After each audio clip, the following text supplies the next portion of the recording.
जय हिंद फ्रेंड्स। तो आज हम लोग, जैसा कि आप लोग जानते हैं कि अभी तक हम लोग सॉल्व कर रहे थे 20 मार्च के हमारे यूपीपीसीएल एग्जाम का कंप्यूटर क्वेश्चन, ठीक है। यानी कंप्यूटर सेक्शन के जितने क्वेश्चंस थे उनको हम लोग सॉल्व कर रहे थे। तो आज हम लोग लाए हैं ये पार्ट 4, ठीक है। पार्ट 4 में आज हम लोग कौन सा करेंगे, 21 मार्च का, ठीक है। अभी तक हम लोग 20 मार्च का कर रहे थे, आज हम लोग 21 मार्च को जो भी आपके यूपीपीसीएल एग्जाम हुआ था 21 मार्च 2021 को जो आपका पेपर हुआ था, उस क्वेश्चन पेपर को आज हम लोग सॉल्व करने वाले हैं कंप्यूटर सेक्शन का। कंप्यूटर सेक्शन का जो भी मोस्ट रिपीटेड क्वेश्चन होगा आप लोगों के लिए for the UPPCL camp assistant 2022 exams, आज हम लोग उसको करेंगे, ठीक है। और ये पार्ट 4 है, दैट मींस कि हमारा पार्ट 3, पार्ट 2 और पार्ट 1 ये तीनों पार्ट अपलोड हो चुका है। सो प्लीज जो हमारे पार्ट 4 को ही डायरेक्ट देख रहे हो, तो मेरी आपसे रिक्वेस्ट है कि भाई प्लीज जाओ उसको भी देखो, उसको भी लाइक शेयर सब्सक्राइब करो चैनल को, और हमारे साथ ऐसे ही जुड़े रहो। क्योंकि देखो अभी हम लोग 21 मार्च का करा रहे हैं, इसका अभी एक दो वीडियोस अभी हम लोग और आगे लाएंगे, क्योंकि एक ही वीडियो में पूरी लंबी सी हमारी लिस्ट नहीं अच्छे क्वेश्चंस की बन पाती है। तो इसी वजह से उसके लिए और ज्यादा हम लोग को थोड़ा सा टाइम चाहिए होगा। उसके बाद हम लोग इसके आगे एक 27 मार्च का भी पेपर है, जिसको कि हम लोग जल्दी ही लाने वाले हैं। सो प्लीज चैनल को सब्सक्राइब कर लेना, बेल आइकन को प्रेस कर लेना, ताकि आपको जो भी हमारे लेटेस्ट वीडियो अपलोड हो उसका नोटिफिकेशन आपके पास पहुंच जाए। चलिए आज के वीडियो को स्टार्ट करते हैं। आपके कैंप असिस्टेंट एग्जामिनेशन के लिए 2022 वाले मिशन विद आकाश के साथ आप जुड़े हुए हैं। मैं शिवांशर आपका। चलिए आज की वीडियो को स्टार्ट करते हैं। सो हमारे पास जो आज का फर्स्ट क्वेश्चन है वो ये है, with reference to data processing power which of the following options give the correct sequence of computer generations। यानी कि देखो बहुत ही अच्छा क्वेश्चन आपके फर्स्ट क्वेश्चन में, ये बहुत ही अच्छा क्वेश्चन दे दिया। जनरेशन, ठीक है। जनरेशन ये किसका पार्ट है, आपका हिस्ट्री ऑफ कंप्यूटर का। किसका पार्ट है, हिस्ट्री ऑफ कंप्यूटर का ये पार्ट है। और जैसा कि मैंने आपको अपने हिस्ट्री ऑफ कंप्यूटर की जो मेरी वीडियो अपलोड है उसी में मैंने आपको बताया था कि बहुत ही ज्यादा इंपॉर्टेंट टॉपिक होता है और बहुत ही अच्छे क्वेश्चंस इससे बनते हैं। क्योंकि कभी कभी क्या होता है, जैसे कि आप लोग जानते हैं, जो लोग हमारे साथ लगातार जुड़े हुए हैं उन लोगों को पता है कि हमारे फोर्थ पार्ट के पहले जो हमारा थर्ड पार्ट आया था, थर्ड पार्ट जो आया था उसमें इन्हीं जनरेशन से रिलेटेड आपके अप्रॉक्स 2 to 3 क्वेश्चन सिर्फ और सिर्फ जनरेशन के थे। 2 to 3 क्वेश्चन किसके थे, ये जनरेशन के थे। किसके, जनरेशन के। सिर्फ 2 से 3 क्वेश्चन आपके जनरेशन के फंस चुके थे।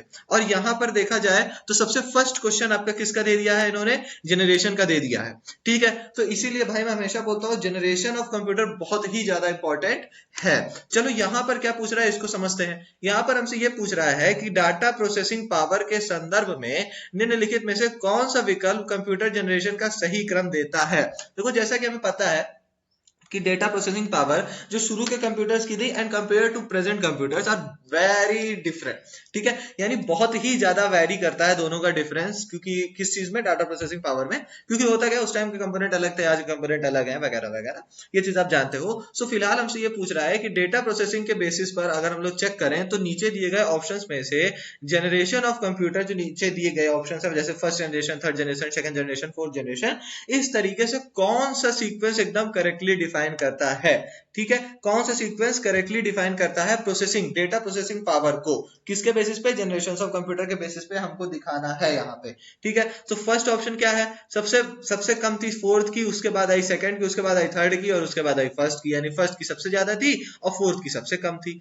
ठीक है। फर्स्ट की सबसे ज्यादा और फोर्थ की सबसे कम डेटा प्रोसेसिंग पावर।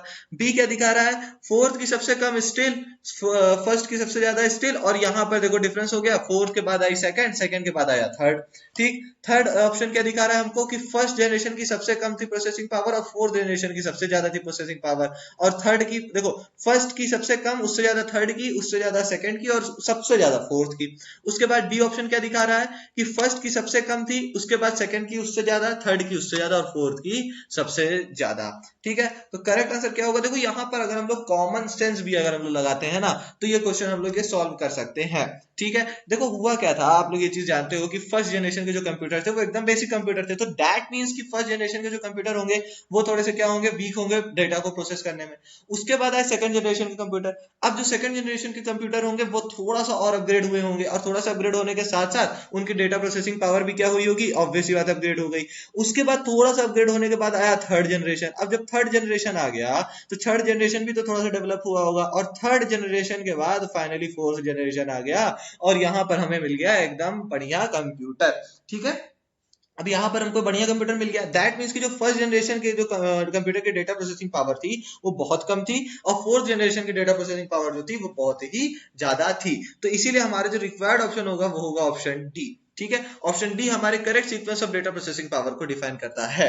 ठीक, चलो आगे बढ़ते हैं अपने सेकंड क्वेश्चन की तरफ। सेकंड क्वेश्चन हमसे क्या बोल रहा है, to create a new folder in Windows what would you use, यानी कि विंडोज में नया फोल्डर बनाने के लिए आप किसका उपयोग करेंगे। अगर हमें न्यू फोल्डर बनाना है तो हम किसका यूज करेंगे विंडोज में।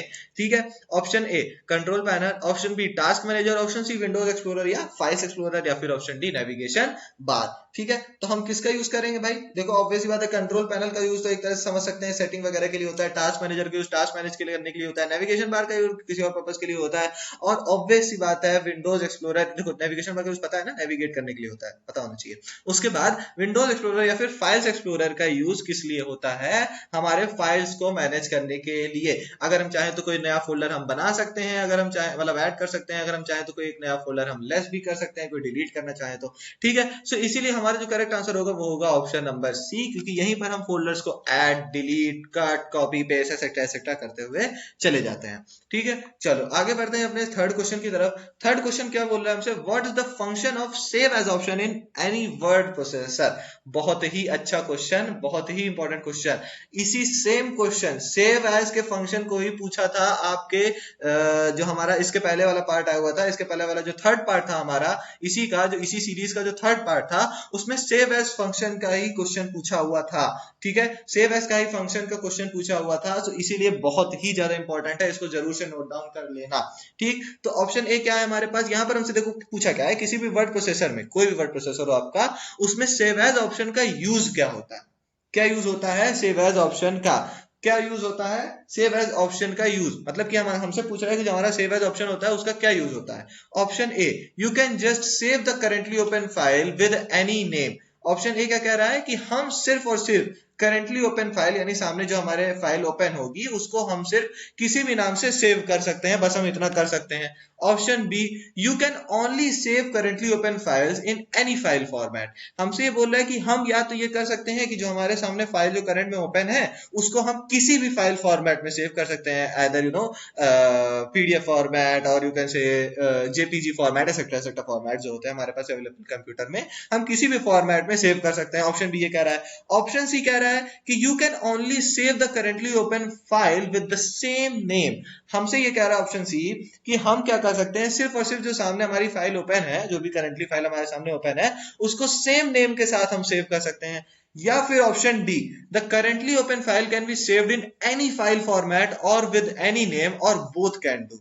या फिर ऑप्शन डी क्या कह रहा है भाई, ये तो पूरी कहानी बदल the option D. Option D हमसे कह रहा है कि या तो हम ये कर सकते हैं कि हमारे सामने जो फाइल खुली है इस फाइल को हम किसी भी फॉर्मेट में सेव कर सकते हैं, सबसे पहले किसी भी फॉर्मेट में सेव कर सकते हैं, दूसरा कोई भी नेम से सेव कर सकते हैं, और या तो दोनों एक साथ कर सकते हैं, यानी कि हमने फाइल का फॉर्मेट भी चेंज कर दिया और उसका नेम भी चेंज कर दिया। तो करेक्ट आंसर इसका क्या हो,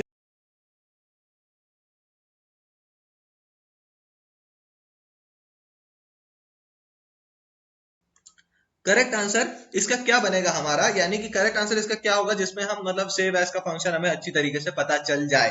ठीक है, तो करेक्ट आंसर क्या होगा इसका, अपना जो रिक्वायर्ड ऑप्शन होगा वो होगा आपका option number D. Option number D अपना रिक्वायर्ड ऑप्शन होगा। क्या होगा, देखो अरे देखो रुक जाओ एक सेकंड वेट करना। ठीक है, हमारा रिक्वायर्ड ऑप्शन क्या हो जाएगा, हमारा रिक्वायर्ड ऑप्शन होगा आपका ऑप्शन नंबर डी।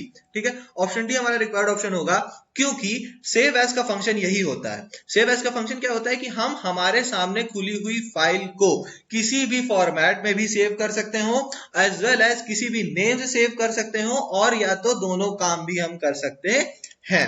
ये काम होता है हमारा किसका, सेव एज ऑप्शन का। बिल्कुल भी कंफ्यूज मत होना, देखो सेव का ऑप्शन होता है, सेव का फंक्शन होता है एक ये वाला।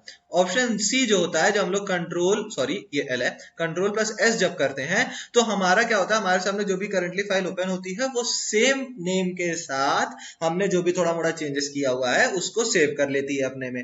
ठीक है, ये हमारा फंक्शन किसका होता है, कंट्रोल प्लस एस, यानी नॉर्मल सेविंग, नॉर्मल सेव जो हम लोग करते हैं ये उसका फंक्शन होता है। ठीक, चलो आगे बढ़ते हैं अपने फोर्थ क्वेश्चन की तरफ। फोर्थ क्वेश्चन हमसे क्या बोल रहा है, which of the following file extension used to save an audio file क्या कह रहा है, ऑडियो फाइल को सेव करने के लिए निम्न में से किस फाइल एक्सटेंशन का उपयोग किया जाता है। यानी नीचे दिए गए ऑप्शंस में से अगर हमें किसी फाइल को सेव करना है in the audio format, audio file की तरह अगर हमें किसी फाइल को सेव करना है तो नीचे दिए गए ऑप्शन में से कौन सा एक्सटेंशन यूज होता है। ठीक है, option A PPT dot PPTX, option B dot XLSX, option C dot docx या फिर ऑप्शन डी डॉट MP3। ठीक है, तो ये देखो यार, ये हम लोग को बहुत अच्छे से पता है भाई कि ऑडियो के लिए हम लोग एक ही चीज जानते हैं, डॉट MP3। डॉट MP3 हम लोग जानते हैं, तो इसीलिए इसका करेक्ट आंसर क्या हो जाएगा, डॉट MP3, यानी option number D. Dot MP3 के ही नाम से बहुत सारी साइट्स भी हैं, चलो साइट्स का नाम नहीं लेंगे, नहीं वरना आप लोग बोलोगे सर एडवर्टीजमेंट कर रहे हैं। ठीक है, नहीं हम एडवर्टीजमेंट नहीं करेंगे क्योंकि हमें पैसे नहीं मिलते अभी। ठीक है, तो देखो उसके बाद क्या था, अभी देखो हमारा एक चीज और ध्यान में रख लेना कि डॉट MP4 जो होता है ये फॉर द वीडियो फॉर्मेट होता है। किसके लिए होता है ये, वीडियो फॉर्मेट के लिए क्या होता है, डॉट MP4।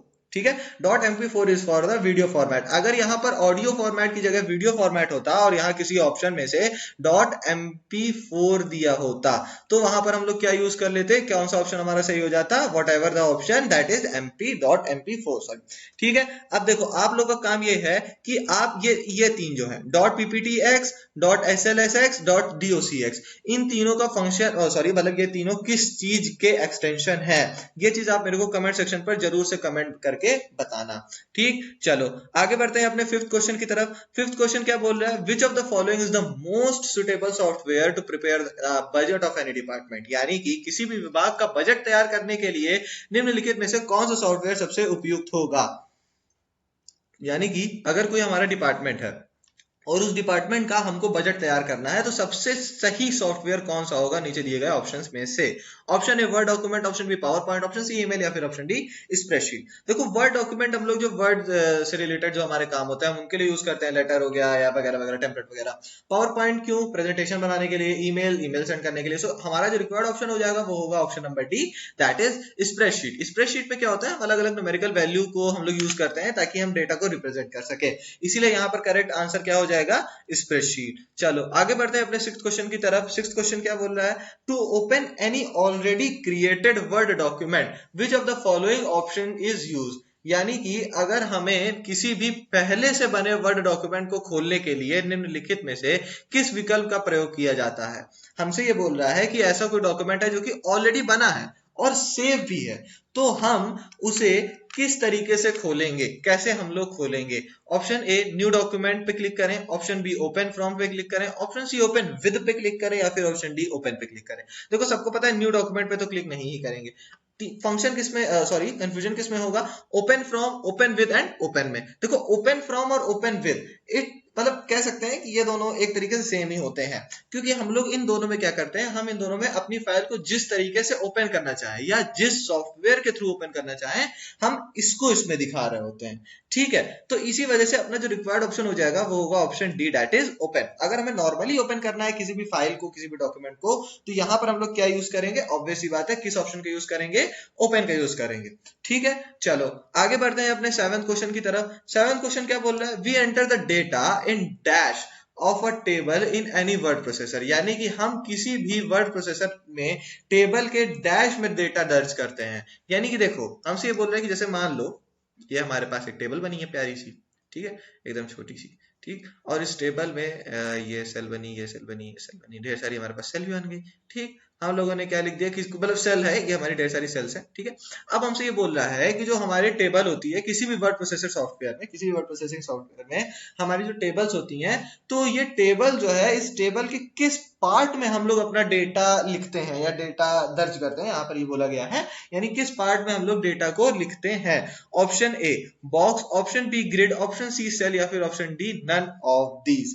ठीक है, सो ऑब्वियस सी बात है भाई, जहां पे टेबल से रिलेटेड क्वेश्चन आ जाए और आपको सेल ऑप्शन दिख जाए तो वहां पर आप लोग क्या क्लिक करोगे, सेल ऑप्शन पर ही। भाई सेल ऑप्शन समझ लेना कि यही हमारा करेक्ट आंसर होगा।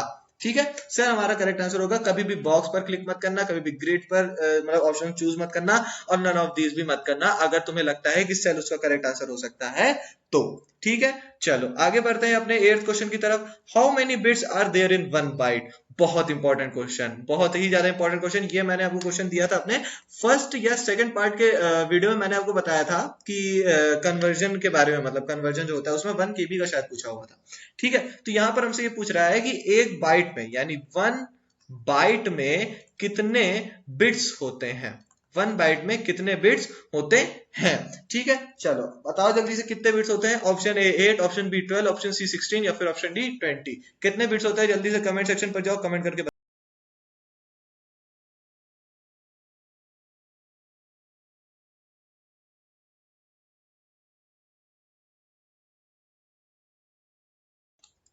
उम्मीद करता हूं आप लोगों ने अभी तक कमेंट करके बता दिया होगा। तो हमारे, अब मैं आपको बताता हूं, हमारी बारी है। 1 बाइट में टोटल कितने बिट्स होते हैं।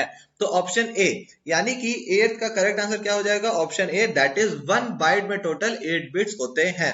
अब एक चीज आप लोगों से रिक्वेस्ट है कि भाई देखो यहाँ पर फिलहाल तो बिट और बाइट का पूछा था, तो यहाँ पर आपको समझ में आ गया कि 1 बाइट में 8 बिट्स होते हैं। अगर यहाँ पर केबी, एमबी, जीबी, टीबी, जेडबी या वाईबी ये पूछ लेता, तो उसके लिए आप कैसे कन्वर्जन करोगे, उसके लिए मैं आपको बता दूं, मेरी स्टोरेज यूनिट की एक वीडियो बनी हुई है। अगर आप लोगों ने नहीं देखी है तो प्लीज जाओ, जाकर उस वीडियो को चेकआउट करो। बहुत अच्छे से मैंने उसमें स्टोरेज यूनिट के कन्वर्जन के बारे में टेबल के थ्रू पूरा का पूरा समझाया हुआ है। अगर आप लोग को पता था तो कोई बात नहीं, नहीं पता तो वीडियो देख लो। चलो आगे बढ़ते हैं अपने 9th क्वेश्चन की तरफ। 9th क्वेश्चन हमसे क्या बोल रहा है, if more content is to be shown in a gestation containing text and numbers, which of the following would be the best use। यानी यदि टेक्स्ट और संख्याओं वाले हाव भाव में अधिक सामग्री दिखाई जानी है, ठीक है, तो निम्न में से किसका उपयोग करना सबसे अच्छा होगा। यानी कि हमसे ये पूछ रहा है कि अगर कोई ऐसा हमारे पास डॉक्यूमेंट है, कोई ऐसी हमारे पास डेटा है जिसमें क्या क्या है, टेक्स्ट भी है और संख्या यानी कि नंबर्स भी है, यानी टेक्स्ट भी है और नंबर्स भी है, दोनों चीजें, और हमें उसे रिप्रेजेंट करनी है। तो नीचे दिए गए ऑप्शंस में से कौन सा सबसे सही तरीका है इस डेटा को रिप्रेजेंट करने का। टेबल्स, फिगर्स, बुलेट या फिर स्मार्ट आर्ट, कौन सा सबसे अच्छा तरीका रहेगा। तो सबसे अच्छा तरीका होगा ऑप्शन ए, टेबल। देखो आप सबको ये चीज पता थी, ये कॉमन क्वेश्चन था। ठीक है, चलो आगे बढ़ते हैं अपने 10th क्वेश्चन की तरफ। 10th क्वेश्चन हमसे क्या बोल रहा है, देखो इस तरह क्वेश्चन आपको मेरे हर पार्ट में देखने को मिलेंगे, हर पार्ट में आपको इस तरह के क्वेश्चन देखने को मिलेगा। ऐसा इसीलिए है क्योंकि इस तरह क्वेश्चन आ रहे हैं, बार बार रिपीट हो रहे हैं। तो इस तरह क्वेश्चन आपको ये पता, ये क्वेश्चन आया हुआ था, ये जो मैंने आपको शुरुआत में बताया था। तो इसीलिए इस तरह क्वेश्चंस करने की हैबिट को डाल लो और क्वेश्चन को अच्छे से करो। अब यहां पर हमसे ये पूछ रहा है कि which of the following statement is are correct, यानी कौन सा ऑप्शन, देखो दोनों सही हो सकता है, दोनों गलत हो सकता है, एक से एक गलत हो सकता है। ठीक है, तो ये चीज हमको बतानी है। Option A, animations can only be applied to the selected slides and objects in the MS PowerPoint। यहाँ पर क्या बोल रहा है, देखो सबसे पहले तो ये चीज पता चल गई कि एमएस पावर पॉइंट से रिलेटेड पॉइंट है ये।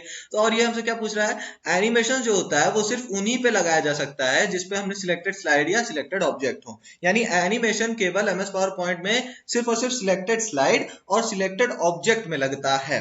ठीक है, तो भाई देखो ये तो सही बात थी, एकदम करेक्ट बात है, ये तो ट्रू है, फर्स्ट स्टेटमेंट तो हमारा करेक्ट हो गया। Option B, slide sorter appears under view tab in the MS power point 2016। ठीक है, यानी कि हमसे क्या बोल रहा है कि जो स्लाइड सॉर्टर ऑप्शन होता है ये एमएस पावर पॉइंट 2016 में व्यू टैब में मतलब व्यू टैब के अंतर्गत दिखाई देता है, यानी व्यू टैब के अंदर ये आता है। कौन सा, स्लाइड सॉर्टर। ठीक है, चलो अब देखा जाए तो भाई ये भी ऑप्शन हमारा सही है, ये भी ऑप्शन हमारा क्या होगा, ट्रू। यानी कि क्या हुआ, हमारे दोनों ऑप्शन करेक्ट हो गए। तो इसीलिए देखो दोनों ऑप्शन किसमें करेक्ट है, option B first and second are wrong, बिल्कुल नहीं। C only first is correct, नहीं सेकंड वाला भी करेक्ट है। ओनली सेकंड इज करेक्ट, नहीं हमारा फर्स्ट वाला भी करेक्ट है। तो इसीलिए रिक्वायर्ड ऑप्शन कौन सा हो जाएगा, option A, that is both first and second are correct. ठीक है, चलो आगे बढ़ते हैं अपने 11th क्वेश्चन की तरफ। 11th क्वेश्चन हमसे क्या बोल रहा है, in which generation the integrated circuit chip started being used. भाई मैं अपने हर लगभग वीडियो में बोल रहा हूँ, हर इस सीरीज में बोल रहा हूँ कि जनरेशन वाली वीडियो जा करके देख लो, लेकिन तुम लोगों को तो देखनी नहीं है, तुम लोगों को तो बाबू सोना करना है। बाबू सोना मत करो, कुछ दिन जा करके पढ़ लो, कुछ देर मजा आ जाएगी, लाइफ बन जाएगी। ठीक है, जाओ उस वीडियो को देख लो, प्लीज रिक्वेस्ट कर रहा हूँ, उसको देख लो। उसमें जनरेशन के बारे में मैंने हर चीज बताई है, हर पार्ट में मेरे कोई ना कोई एक जनरेशन के वीडियो आ रहे हैं, आगे आ रहा हूँ पीछे आ रहा हूँ, लेकिन आ रहे हैं। इसका मतलब कि वो क्या है, बहुत ही ज्यादा इंपॉर्टेंट है। सो प्लीज जाओ उस वीडियो को देख लो, वरना कहीं और से भी पढ़ लो लेके। ठीक है, जनरेशंस के बारे में, कंप्यूटर जनरेशंस के बारे में। ठीक है, so in which generation the integrated circuit chip started to be in use, यानी इंटीग्रेटेड सर्किट चिप का प्रयोग किस पीढ़ी में शुरू हुआ। हमसे ये पूछ रहा है, जो इंटीग्रेटेड सर्किट था इसको शॉर्ट फॉर्म में आईसी भी बोलते हैं। तो जो इसका आईसी थी, मतलब हमारे कंप्यूटर की जो आईसी होती है, वो किस जनरेशन में यूज होना स्टार्ट हुई, फर्स्ट, सेकंड, थर्ड या फिर 4, ठीक है। सो किस जनरेशन में यूज होना स्टार्ट हुई? ये अपने कौन सी सी यानी कि थर्ड जनरेशन में आईसी यूज होना स्टार्ट हो गई थी, ठीक है। चलो, अगर जो जो वीडियो देख चुका है, जो जो आईसी के बारे में जानता है, तो अब ये बताओ कि आईसी को मेन किस पर्पस से यूज किया गया था, किस पर्पस से आईसी को यूज किया गया था। कमेंट सेक्शन पर जाओ और आईसी का यूज बताओ कि आईसी को क्यों डाला गया था, हमारे कंप्यूटर में आईसी को क्यों डाला गया था, ठीक है। चलो आगे बढ़ते हैं अपने 12th क्वेश्चन की तरफ। 12th क्वेश्चन हमसे क्या बोल रहा है? Which of the following words is associated with a font choice in any word processing software? देखो, थोड़ा सा घुमाया हुआ क्वेश्चन है, ध्यान से समझना। निम्नलिखित में से कौन सा शब्द किसी भी वर्ड प्रोसेसिंग सॉफ्टवेयर में फॉन्ट चॉइस से जुड़ा है? देखो, ऐसा नीचे दिए गए ऑप्शंस में से, नीचे दिए गए जितने ऑप्शंस हैं उनमें से हमसे ये बोल रहा है कि कौन सा ऐसा ऑप्शन है जो कि फॉन्ट चॉइस से रिलेटेड जुड़ा हुआ वर्ड है, ठीक है। फॉन्ट चॉइस यानी फॉन्ट जैसा हम सिलेक्ट करेंगे वो उससे रिलेटेड वर्ड कौन सा है? Option A font align, option B font style, option C bullet, या फिर नन ऑफ द अबव। देखो, अलाइनमेंट जो होता है वो किसी भी सेल में फॉन्ट किधर रहेगा, upper, lower, middle, left side, right side, इस तरीके से। बुलेट क्या होता है? बुलेट तो हमारे जो साइड में नंबरिंग होती है उसको हम लोग बुलेट एक तरीके से कहते हैं, नन ऑफ द अबव तो होगा नहीं, ठीक। सो स्टाइल, फॉन्ट स्टाइल जो होता है ये हमारा करेक्ट आंसर भी है, और यही क्या है? एक फॉन्ट से जुड़ा हुआ शब्द है जो कि फॉन्ट सिलेक्ट करने पर हमको देखना पड़ता है, ठीक है। चलो आगे बढ़ते हैं अपने 13th क्वेश्चन की तरफ। 13th क्वेश्चन हमसे क्या बोल रहा है? Which of the following is not true considered to Linux? निम्नलिखित में से कौन सा कथन लिनक्स के लिए सही नहीं माना जाता है, ठीक है। देखो, ये आप लोगों का होमवर्क है, ठीक है। लिनक्स ऑपरेटिंग सिस्टम जो होता है, लिनक्स ऑपरेटिंग सिस्टम जो होता है उससे रिलेटेड ये क्वेश्चन है। हमको बताना है कि नीचे दिए गए ऑप्शन में से कौन सा स्टेटमेंट ट्रू नहीं है, इज नॉट ट्रू, ठीक है, सही नहीं माना जाता। क्वेश्चन को ध्यान से पढ़ लेना, ठीक है। इज नॉट ट्रू, नहीं सही माना जाता, ठीक है। ऑप्शन ए Linux only provides command line interface, Linux हमको सिर्फ और सिर्फ कमांड लाइन इंटरफेस देता है। या फिर option B Linux for Linux Ubuntu is a popular version, ठीक है, यानी लिनक्स के लिए उबुंटू एक बहुत पॉपुलर वर्जन था। Option C the coding used to prepare Linux is free of cost and it is available to see, use and edited by the people. यानी कि देखो, लिनक्स की जो कोडिंग है, ठीक है, जिसकी मदद से लिनक्स खुद बना है, ठीक है, the coding used to prepare Linux, यानी लिनक्स जिस कोडिंग की मदद से बना है ये क्या है? फ्री ऑफ कॉस्ट है, ठीक है। And it is available to use, यानी ये जो हमारी कोडिंग है ये अवेलेबल है फ्री में एकदम किसी को भी यूज करने के लिए, देखने के लिए, and even people can edit is in free of cost, ठीक है। या फिर option D it is like the Unix operating system, या फिर लिनक्स जो है ये एक यूनिक्स ऑपरेटिंग सिस्टम की ही तरह है, ठीक है। इसको आप लोग कमेंट सेक्शन पर जाओ, कमेंट करके बताओ। क्वेश्चन देखो, सबसे पहले एक चीज ध्यान रखना भाई कि क्वेश्चन 13 जरूर लिख देना, उसके बाद ए, बी, सी या फिर डी, जो आपका करेक्ट आंसर हो उसको जरूर से लिख देना, ठीक है। क्वेश्चन नंबर भी बहुत जरूरी होता है लिखने के लिए, क्योंकि कई चीज मैंने आपसे पूछी हुई है इस वीडियो में, तो उन चीजों को बताया करो यार। देखो, बताने से ना आपका भी रिवीजन होता है, ठीक है। इसीलिए हम लोग जानबूझकर पूछते हैं कि भाई देखें आप लोगों को भी कितनी नॉलेज है, ठीक है। चलो फिर वीडियो को लास्ट तक देखने के लिए बहुत शुक्रिया, मिलते हैं नेक्स्ट वीडियो में। जय हिंद।